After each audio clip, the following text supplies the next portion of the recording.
دا ښاغلی امین باوري صاحب چې د عبدالباري جهاني صاحب ژوند ته او د هغه علمي خدماتو ته یو کتنه وکړه. مغل نه یم چې د زخم ته به جاړم، زه زخمونه پر هرونو کې رانغاړم، او زه افغان چې کله سم شم په سمي شم، زه افغان چې کله سم شم په سمي شم،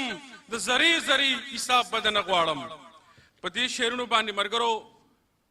په متحده عرب اماراتو کې چې کوم پښتانه مېشته دي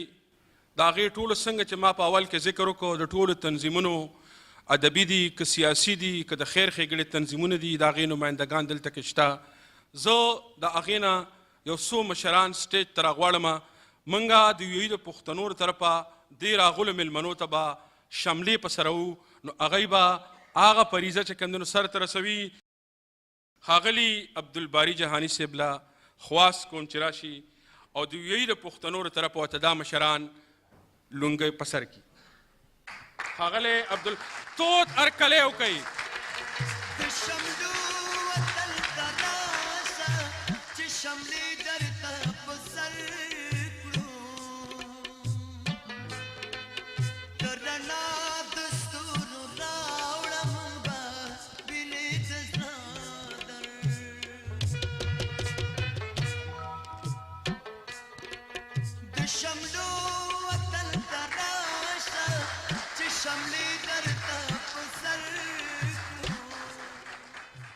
هر غلیم ته جواب گویم زما خاوره زما مور ده، لکه جال به پرې غوړېږم ترې راتاو به لکه شپول شم. د هندارې تصویر نه یم چې په کاڼي وجود بایلم، زه تصویر یم په اوبو کې منتشر شم بیا راټول شم. د پروګرام په دې برخه کې محترم حکمت الله حکمت صاحب ته بلنه ورکوو چې هغه راشي او په اروپا کې د افغانانو په ادبي او فرهنګي هلو ځلو موږ ته رڼا واچوي. محترم حکمت الله حکمت صاحب.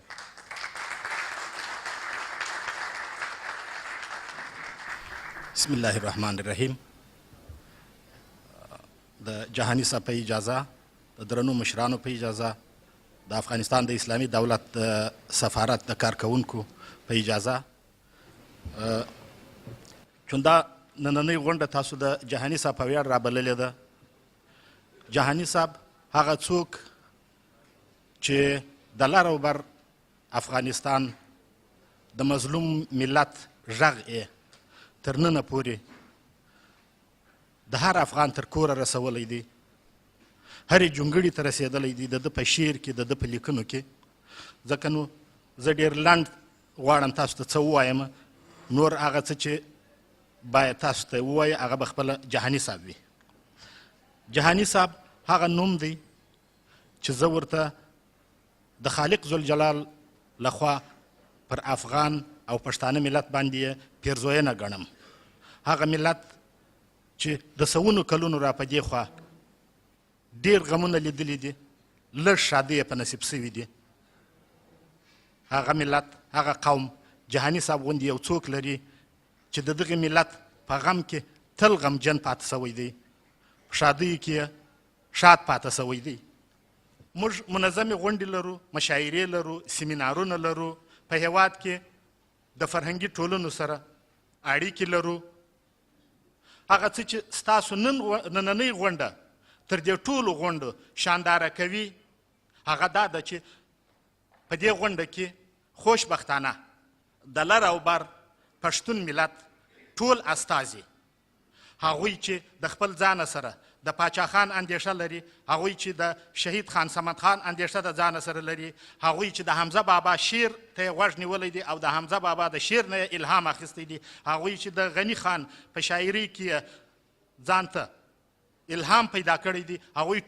ټول په یوه نغري راټول سوي دي. او د دې دغسې شاندارې غونډې اصلي علت هم د جهاني صاحب حضور دی. جهاني صاحب ته د خدای پاک اوږد عمر ورته ورکړي، صحت یې ورته ورکړي چې پر ده باندې پښتون قوم بیا هم راټول سي، د ده شعر ولولي، زموږ راتلونکي نسلونه هم د ده د شعر په الهام باندې په خدای باندې مینه ولري، په ایمان باندې مینه ولري، په پښتونوالۍ باندې مینه ولري، په خپل هیواد باندې مینه ولري او په ځان باندې باورمند اوسي. کور مو ودان، سلامت.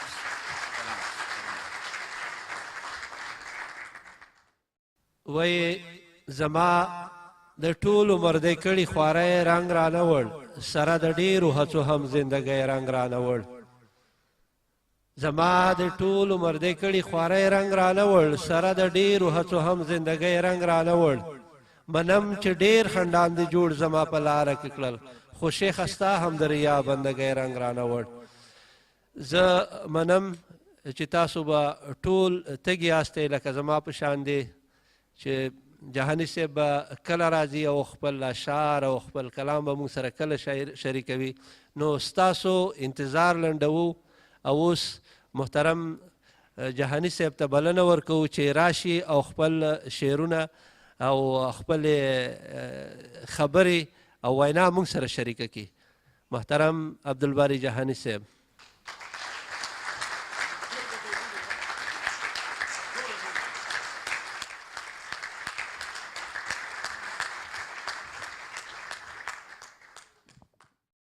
بسم الله الرحمن الرحیم.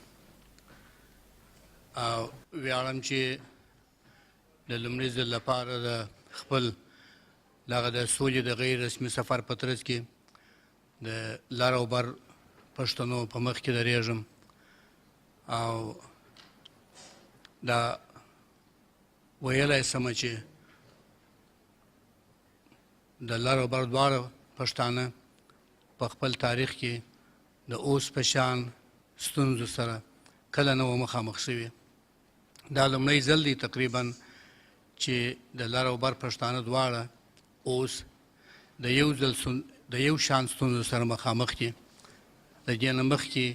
د مهاجرت په کلونو کې چې په افغانستان کې جنګونه روان وه، دواړو پښتنو البته ستونزې درلودلې، خو دردونه یې سره شریک ځکه چندانې نه وه چې هر یوه جلا جلا ستونزې درلودې. خو اوس تر بل هر وخت دا ژبه او حتی دا قوم خدای ناخواسته د نیستۍ سره مخامخ دی او تر بل هر وخت د دواړو غاړو د پښتنو اتحاد او وحدت ایجابوي چې لر او بر پښتانه په یوه غږ او په یوه اواز د خپلو ستونزو د حلولو دپاره ملا وتړي او په دواړو غاړو کې سوله قایمه کړي. د هغې ورځې دپاره دعا کوم او خپل شعرونه په مناجات باندې پیل کوم. لویه خدایه درنه غواړم بیا خپلواک افغانستان مې، هغه غرونه پټ په واورو،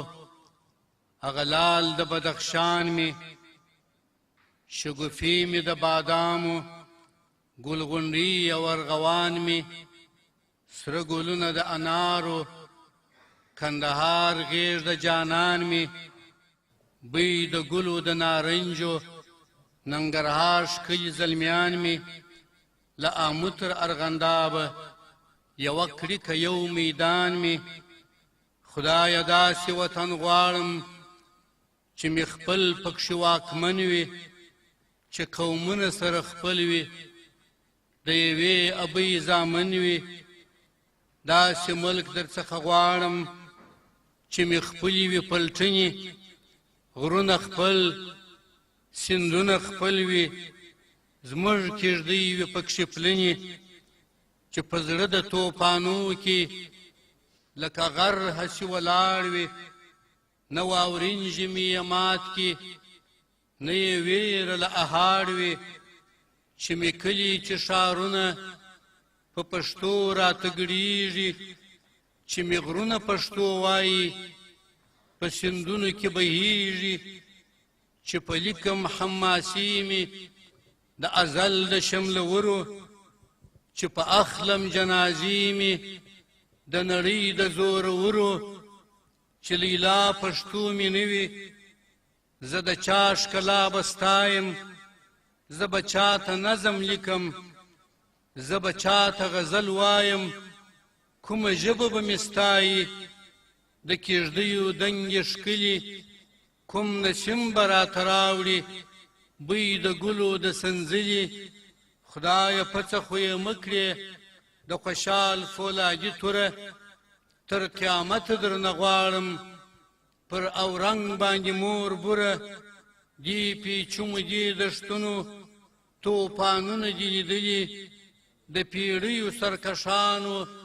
پرې آسونه ځغلولي له سکندره تر فرنګه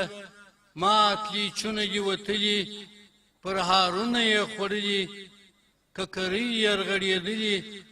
نن که یو بل سره وژني خیر دی پوه بسې نادان دی هی قربان یې تر بګړیو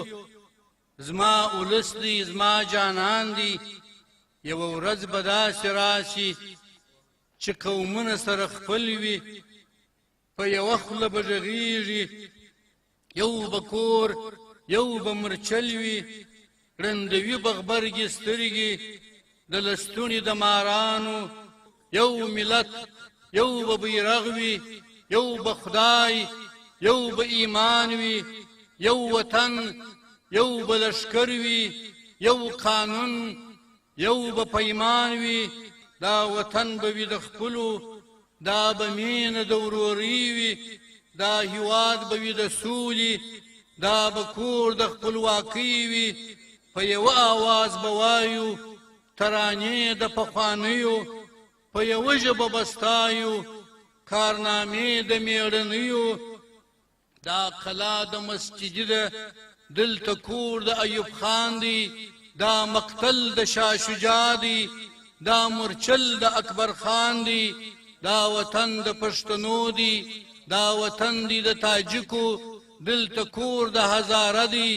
دلته اور دی د ازبکو له پیړیو دلته اوسي په پیړیو به اوسیږي په ازل کې سره خپل وه په قیامت به جلا کیږي